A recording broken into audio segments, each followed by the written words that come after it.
కొమరోలు మండల నూతన sub inspector Jakkula Nagaraju నేడు బాధ్యతలు స్వీకరించారు. కొమరోలు మండలంలో శాంతి భద్రతల పరిరక్షణకు తన వంతు కృషి చేస్తానని, ప్రజలు సహకరించాలని సబ్ ఇన్స్పెక్టర్ నాగరాజు ప్రజలను కోరారు. ప్రకాశం జిల్లా కొమరోలు నూతన సబ్ ఇన్స్పెక్టర్ గా జక్కుల నాగరాజు నేడు పదవి బాధ్యతలు స్వీకరించారు. ఈ రోజు ఉదయం 9 గంటలకు కొమరోలు చేరుకొని పోలీస్ స్టేషన్ సమీపంలోని శివాలయంలో ప్రత్యేక పూజలు నిర్వహించి అనంతరం పోలీస్ స్టేషన్లోను పూజారి హరిహర రవికుమార్ శర్మ మంత్రోచ్చరణాల మధ్య ప్రత్యేక పూజలు నిర్వహించి దేవుడికి కొబ్బరికాయలు కొట్టి అనంతరం పదవి బాధ్యతలు చేపట్టి తొలి సంతకాన్ని చేశారు.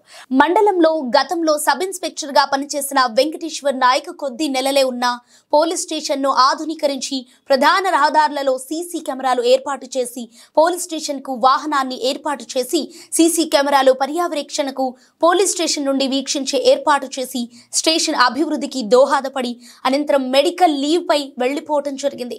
ఆయన స్థానంలో ఇప్పుడు గుంటూరు నుండి జక్కుల నాగరాజు బాధ్యతలు స్వీకరించారు. ఈ సందర్భంగా నూతన సబ్ ఇన్స్పెక్టర్ నాగరాజు మాట్లాడుతూ కొమరోలు మండలంలో శాంతి భద్రతల పరిరక్షణలో తన వంతు కృషి చేస్తానని, ట్రాఫిక్ ను నియంత్రిస్తామని, అసాంఘిక కార్యకలాపాలపై ఉక్కుపాదం మోపుతామని, పారదర్శకంగా పనిచేస్తామని, మండలంలోని ప్రజలు, ప్రజాప్రతినిధులు, అన్ని శాఖల ఉద్యోగులు సహకరించాలని కోరారు. ఈ కార్యక్రమంలో ఆయన వెంట ఏఎస్ఐ పవన్ కుమార్, పోలీస్ కానిస్టేబుళ్లు, హోంగార్డులు, సిబ్బంది పాల్గొన్నారు.